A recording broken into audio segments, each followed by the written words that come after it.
Welcome to the Effortless Swimming Podcast. My guest today is someone who attended a clinic in mid-2022 and was averaging around a 205, 210 per 100 and said he was happy to survive a 1K swim at the pool and has now got himself down to around a 145 and even a little bit quicker in terms of threshold pace and a 125 to 127 for an all-out 100, and has seen a really good improvement with technique and times. And I'm still continuing to see some improvements as well, which is fantastic. So I want to welcome Seb Wichmann to the podcast. Welcome to today's episode. Brandon, thank you. Yeah, thank you for having we were me. talking about this earlier. I said I don't know if I'll get the German pronunciation, but it's close enough. Well, Seb, you come from a semi-professional cycling background, you said, and doing triathlons. Half Ironman coming up in Cairns. So talk to me a little bit about what it was like coming from that cycling background to triathlon and swimming, and if you had any challenges there when it came to swimming. I see a lot of cyclists they will kick like cyclists. They have heavier legs from that muscle build up, and they find it's a bit frustrating initially. Is that something that you encountered? Swimming was for me, Brandon, like a fish out of water, really. It's kind of, as you described, I've never actually focused on training my upper body at all. Everything in my life in the past has been just training my upper or my lower leg, or my legs, obviously. And, swimming for the first time, I had to just focus on suddenly using my torso. I just didn't know, I've never really learned how to swim. I didn't know how that all works. So it was really finding my own feet, so to speak, in the water, trying to kind of understand what it all means and trying to feel the water, and none of it is something I had, really. Did you teach yourself, or did you have a coach or someone help you in the beginning? I'm not sure if that's because I'm German, but initially I went into triathlon just looking to find a challenge, and knew I'm strong on the bike, knew I'm very weak in the water, and I love the science behind things, right? And so early on, I visited your clinic as well, which I absolutely loved. Just a technical aspect, we sat down and just looked at video analysis. And so I really quickly seeked out mentors to just learn from and to improve. And I don't do that to do anything more, but to learn and to just figure out how to get this thing called swimming to the best of my abilities. And you were one of my coaches, obviously, or are right now. And I have another coach I'm working with that is helping me, on a consistent basis, just constantly improve my swim, which is super important. And was there something, or what did you take away from the clinic that you're able to use going forwards with your technique? Was there anything with your own stroke where you thought, okay, I'm doing it this way, we can see in the video this is how I'm doing it, but I know that the best swimmers, the fastest swimmers, are doing it another way? Yeah. I think that when I came to your swim clinic, I really truthfully had no idea what I'm doing. I just knew I had to kind of, move my legs and kind of do something with my arms. And so, and then the whole aspect of technique obviously comes to play. And, the thing that I kept focusing in my mind are those kind of pillars that you kind of taught me, which is kind of to really make sure that I don't look too far forward, to have a kind of relaxed and almost like heavy head in the water.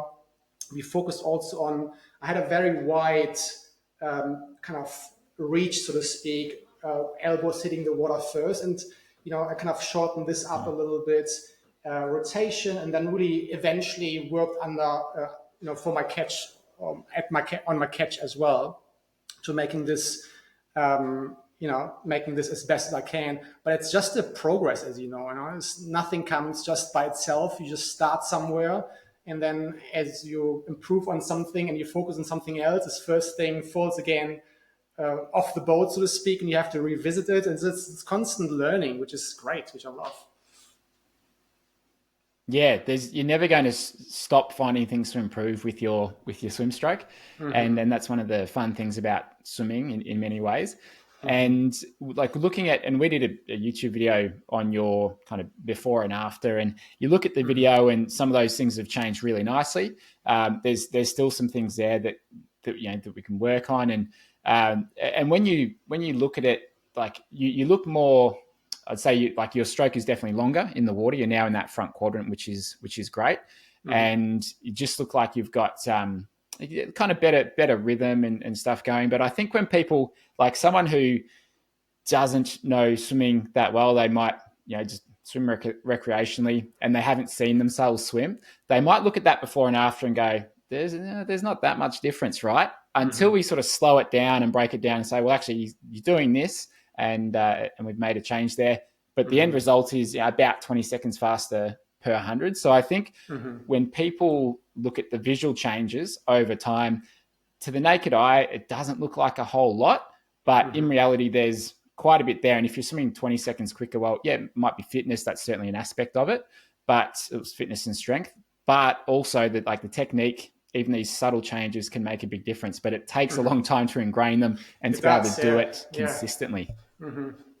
Yeah, I absolutely agree. And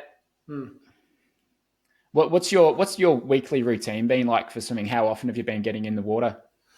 With triathlon, as I thought cycling is challenging and difficult, but triathlon is a totally new game. It's kind of you're trying to combine three sports, one of which on my end is kind of okay. And I haven't really focused like hugely on swimming as per se, like, I have a massive swim block, for example, of 4 times or 5 times a week, but I do swim very, very regularly. And I do swim when I swim with a lot of intention and with a lot of constant in my mind, constantly reinforcing what I'm working on in that moment, kind of feeling the water, kind of seeing myself from above almost, looking down upon me, if you will, and just seeing where my arms are at and just constantly being with the stroke, if this makes sense. And so I have been going in the water probably probably 3 times a week. So nothing huge, but just this consistency over time just starts yielding dividends, which is great. How long did it take you to start seeing results with those changes? It probably took a while, to be honest. It probably took me, probably after we met in, I think, let's say June, July last year, which is now, whatever it is, 10 months ago, let's say. You kind of initially, you're still not stuck, but you know what to do in theory, but practically the muscle haven't caught up yet in terms of you having the strength. I remember in the beginning that especially my left hand, because I'm right hand, and my left hand constantly I just couldn't pull through the water. And that's, in my mind, is something that I just worked on, to just working on the strength parts. But then you start combining strength with technique. And I would say that the initial kind of next stage probably came, probably 5 months after, 4 or 5 months after, where I really saw, in terms of speed, in terms of time, a noticeable change. In the beginning, straight away out of the clinic, so to speak, I felt that I mentally again knew what I had to work on, and I kind of consciously focused on that. But again, you don't have the strength necessarily, and you know what to do, but you can't necessarily put it into practice straight away. And then through repetition, eventually I developed speed, and you're just trying to just be more streamlined, and everything eventually comes a little bit together, which in my case, was the case. But I still lots to work on as well, which I'm excited about. So it never stops. What made you stick with it? Like, how come you didn't just go, this doesn't work? I'm just going to keep doing what I was doing. I'm not seeing any improvements in time, so that's a waste of time. What made you stick with it? Yeah, it's a good question. I think one part that I know is that when you know what to focus on, and when you have a vision and a goal, and for me, I have my vision on my vision boards. It's a goal to go to the World Championships in 70.3, probably next year. when you have a coach that really guides you through it, when you have a mentor like I see you being a mentor. We have met each other in person, but also I'm watching your YouTube channel probably every day.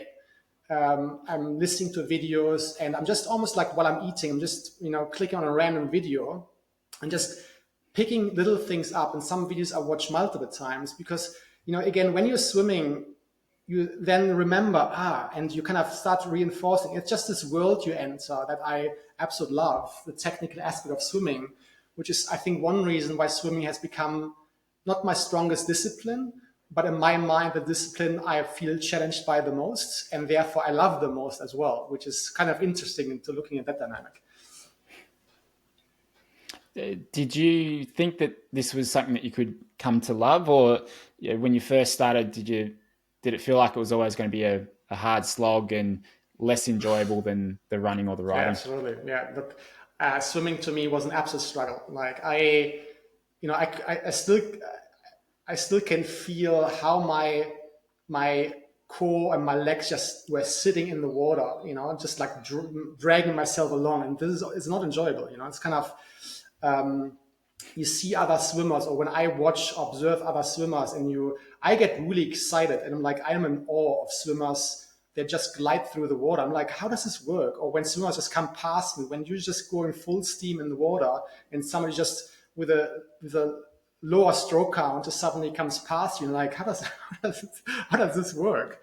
And so so I'm really in awe of it all, which is awesome. Absolutely love it. I want to talk a bit about so just before we jumped on the call, you said that you just did a new PB for like a half Ironman distance swim in the ocean. So you weren't racing a half Ironman, but you did the distance and just saw what time you could get. So prior to, when you messaged me, I can't remember when it was, a couple of weeks ago, perhaps, but you said you'd just done a half Ironman distance swim in the ocean. You was it 32 and a half? 31 and a half. 31 and a half? 31 and a half, yeah. Yeah. So 31 and a half. And then I did this YouTube video last week and talked about, okay, what's the next thing that you could probably focus on, and talked a bit about the exit. You said you just did another PB that was about 2 seconds quicker per 100. Yeah. And 2 seconds. Do you want to talk a bit about that change? Well, it adds up, 30 and a half instead of 31 and a half.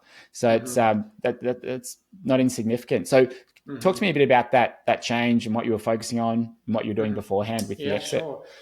So, like June last year was my first half Ironman. I did I think 34 and a half, pristine conditions. Obviously there was a lot of people around. I'm not sure how you can compare this. And so 3 weeks ago or so, I had in my race plan or prep for the next race, I had a race effort with wetsuit in the ocean, which again was, flat, really good conditions. And I did a 31 and a half.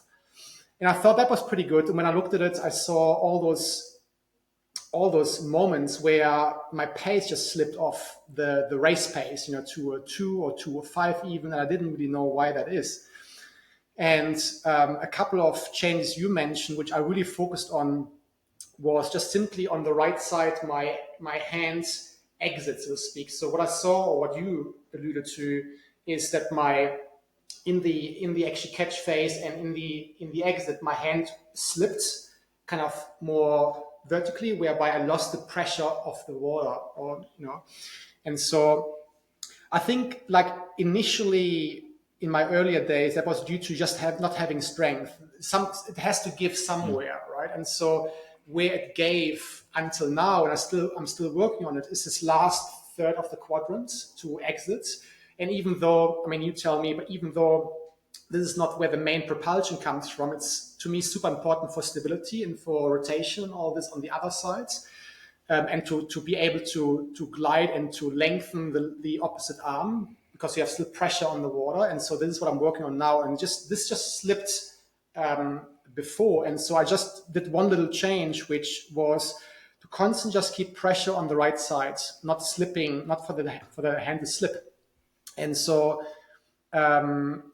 with consistency, applying also this consistency piece to constantly keep the pressure up, I did another So 1:38, another 2 seconds per 100 meters off the half Ironman, which is about 45 seconds all up. So that's a significant little change of money right there. That's maybe the difference between later group or group before that comes or goes on the bike, right? So it was pretty cool, actually. Pretty cool to see. That's exactly right. Yeah, that's great. It's a really common one, the exit, either people hand turning in and coming out a little bit early and just losing that pressure. And then it's really hard to get a good reach and roll into the catch comfortably. Typically, the arm will just drop down a bit soon because you lose that propulsion at the back.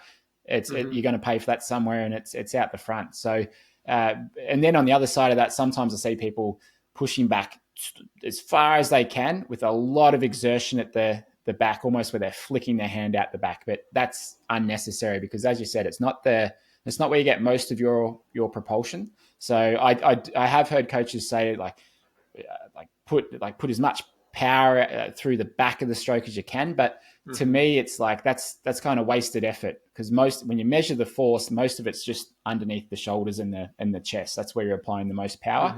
So as long as you just clear the hips, go just past it and keep the palm facing towards your feet, that's kind of all you need. Otherwise, I think muscularly you're going to fatigue quicker than what you need to there. But as you said, without that swimming background and swim strength, it's initially it's just hard to keep the stroke that little bit longer, because through it uses your triceps a lot, and most people probably aren't using them as much as they would when they're swimming. So it does take a bit of time and awareness as well about what's required to maintain that length. Did you find, with that change, it sounds like it's come together pretty well already, but did you find that when you were making these changes in your stroke, that was it on some strokes you were like, yep, I got it, and then it started to fall away? Or was it just like you'd have some sessions where it wasn't working and some where it was? What was that like for you? How consistent were you? It is just incredible,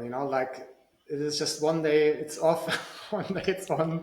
You never quite know where it lands. I had one session late last week where I thought that feels so great.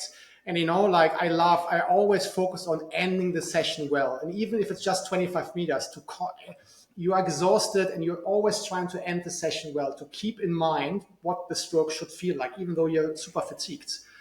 But truth be told, some sessions are really good in terms of you just on it, your core is switched on, you just over the barrel, you just have a lot of pull underwater, you feel streamlined, you just feel on top of it.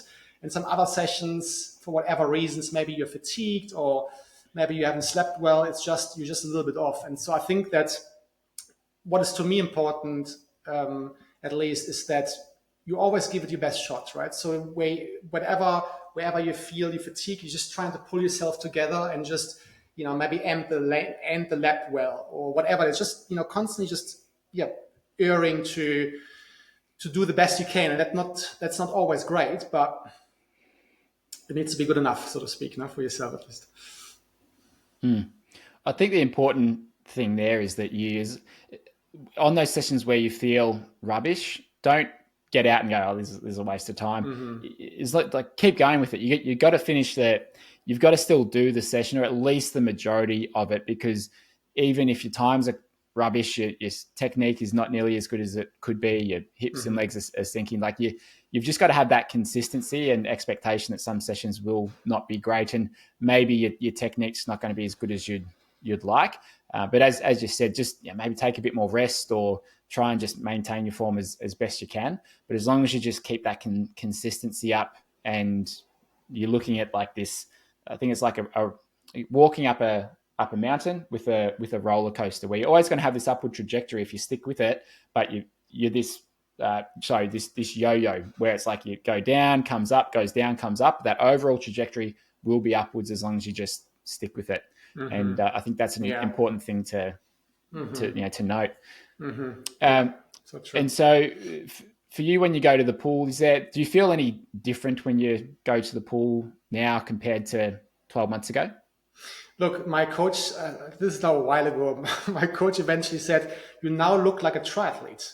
I still don't know exactly what that means, but I think, there's, initially when you go into any sport, there's just certain muscles are just not there. And I pretty much looked like a little chicken finger, I think, to some degree, because I've never really trained my upper body. I think naturally I have muscle, but I'm also a vegan, or kind of 80-90% raw vegan. So it's also difficult to really build heavy muscle or build muscle that rebuild after you broke it down through intensity, for example.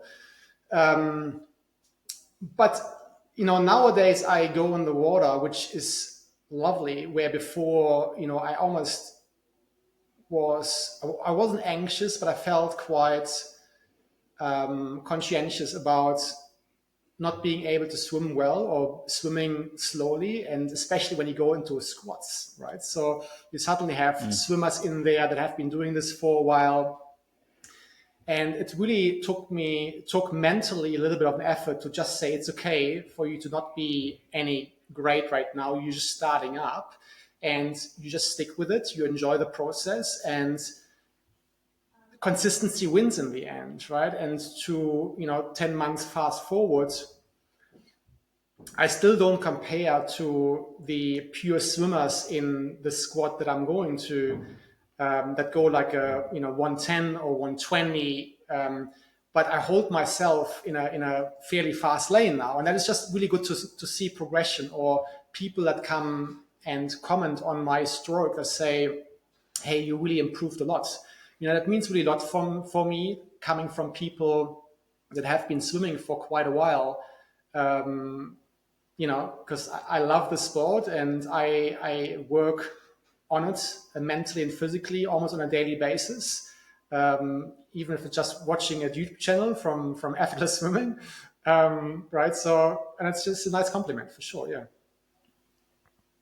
Yeah, that's excellent. And even those small comments about your stroke or your technique, or saying, "Oh, okay, I've moved up a lane, or I've moved up a place here," like that's all you need. You just want to see that progression. It's those little wins, because you know how much work it can take to do that, and you know what you've put in as well to be able to see those improvements. And as you said, like, it doesn't happen overnight, and it's not going to happen instantly. But if you've got that long-term view like you have, and you've got that big goal of making world champs for half Ironman, I think you need that kind of goal or ambition to really keep you on the right path. And yeah, it doesn't have to be world championships. It might be, for other people, it might be a certain time, or it might be getting to a certain lane in the squad, or it might even just be like swimming a certain distance for someone. But if you've got something to aspire to, that's going to drag you out of bed early in the morning. I wake up at 4:40 most mornings to go swimming. And it's just like, and I love it though. I'm like, I don't want to sleep in. I just want to get up and get at it. And I really enjoy the feeling of having a good session and coming home from it. Totally. And just even if we take all goals away, right? Even if it's not us, or, whoever is whoever who's watching right now, like, to me, even going in the swimming pool, or going in the ocean, or, getting early up, as you just said, Brenton, right? And to having a good start into the day, that may be already an awesome goal to have, instead of sleeping in or whatever it is. It's just this lifestyle you create, and this consistency and routine that makes you just be tomorrow a better person, right? Which is awesome. Yeah, absolutely. And would you have any advice for someone who was in your position 12 months ago, maybe feeling like they can feel they sit low in the water, maybe a little bit frustrated with their swimming? What sort of advice would you give to someone who was in your shoes 12 months ago? Yeah, it's a good question. I think, to overcome this initial hump, to be able to not anymore feel you drag your feet literally in the swimming pool, I think is a big one. And to me, the number one point that kept me alive is just start to love the process, right? Start to enjoy the art of swimming. Start to just see the good in it that comes out of you going through the struggle. I think, like anything in life, overcoming struggle and challenges is what I live for, at least. And so I think, specifically, have good mentors, have a plan for the session. I remember in the very beginning, Brandon, I would literally just go swimming without having any focus, without having any guidance. And that doesn't make a whole lot of sense either, because I think that if I wouldn't have attended your clinic, and if I wouldn't have, or if I don't continue to watch your YouTube channels every day, or if I don't continue to have a coach that keeps me on my toes, I don't think I would have progressed that much at all, because you can only see so far, right? Or you can see far further by standing on giants that came before you, so to speak, right? And to be able to leverage of people like yourself that have been doing this for a while and to learn from it and to improve through that process, I think is invaluable. And so, one thing that I'm still working on and that I wish I would have done earlier for sure is just working on my core, for sure. To be able to really pull yourself forward into the water, so to speak. That was missing a lot in the beginning, taking, like I would say, like the head position, and just to relax the head. There's so much to it, but I would say the head position, starting to feel the water, and then kind of look at consistency and working on your core. Are probably those 3 or 4 points I would have loved to have done probably earlier. And what are you doing to work on your core at the moment? So I have twice a week physiotherapy sessions where I work with my physiotherapist on specific core exercises. So we go through the whole body. Most of it is trying to alleviate, weak spots in the body.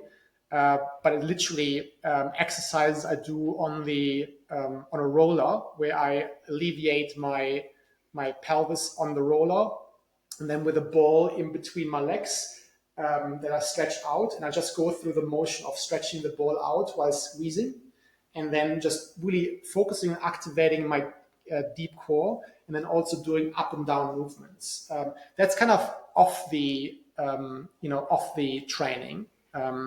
And then while you're training, also to constantly intentionally focus on switching on your core. It is so easy. Like when I did the 1.9K race effort just a couple of days ago, so I really pulled hard for my ability, so to speak. And I felt the last 300 meters, I started to slip. And I had to really pull myself together in that moment, saying, no, you're not going to slip. You just keep being strong. And I pulled myself again forward and just had this other inertia coming through. And yes, my legs were quite sore afterwards, which I think is a good sign, but it takes mental intention and mental awareness around where is your core right now. When you're running, run tall, right? Switch on your core, move yourself a bit forward, and just really using your glutes and your core to just strive forward. The same with cycling. It's so easy just to sit on the bike. No, activate your lats and just really drive, right? And so it's this constant intentional kind of action and being aware about where your core is at, and then just keep focusing on it and keep strengthening it. It's such a huge thing in triathlon for sure. Yeah, absolutely. One of the things I like to do in the pool is I like to experiment. I like to go back and forth between some of the mistakes I see when I'm filming people, some of those common ones, and then go back to what is good technique, just to experience what it feels like from their end, and just see if there's anything I can uncover in terms of how could I teach this a bit better, or is there a drill we could do to sort of make this change. And that the engagement of the core is such a big one that's very subtle, and I think when you know you've got it, that's when you feel like when you've got it, basically, because you will feel yourself sitting higher in the water, things will feel a little bit tighter and narrower, and things will be much better connected. And I often see that newer swimmers are kind of like beginner surfers, and what beginner surfers will do is they'll be on the board. They'll have their feet hanging off hanging off to the side of the surfboard, and their legs are really wide apart. And it's sort of out there just to help keep them balanced, but they're wriggling around a lot and they're very ineffective with their paddling. beginner swimmers are very much the same. Their legs are out really wide apart. So I'm not talking up and down, but widthways they're out quite wide.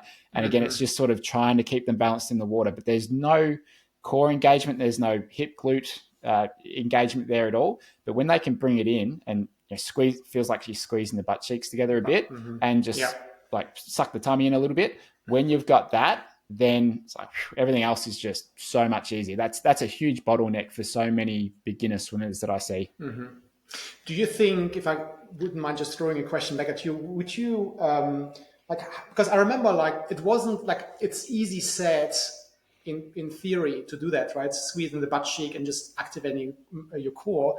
If you would have told me this 8 months ago, 6 months ago, I'm not sure if I would have had the core to really do that, because you're so exhausted already with all the other stuff you're doing in the water.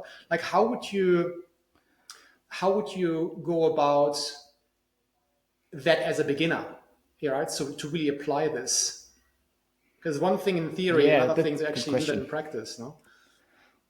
Yeah, that's exactly right. I think part of it is certainly strength and just some basic exercises out of the pool can help. And some of those would be ones that you're doing yourself now, or even just like lying on your back, hands under your bum, and just doing some small freestyle kicks, lifting your legs just off the ground and just keeping that quite small. Like that is hard work. It's hard to do that for more than 15 seconds for most people, I'd say. So just you can develop some core strength there. You can develop your kicking a little bit that way. And then even just if you go on all fours, so you're on your knees, you're on your hands, and then just alternate, like lift the leg up, bring it back, and then even just alternating left arm, right leg, trying to keep the body straight. Most people can't do that without arching their back. So I think even just developing control through those sorts of movements can help as well. And then just going into like some front kick or even side kick, just thinking about being long from your fingers to your toes, switching those two things on and trying to be long, and then going into some swimming as well. So just trying to hold that long position with them switched on, start with the kick and then go into some swim. So just trying to build up from there is how I'd approach it for a lot of people. But you're right, it certainly takes time, and there's so many other things to think about.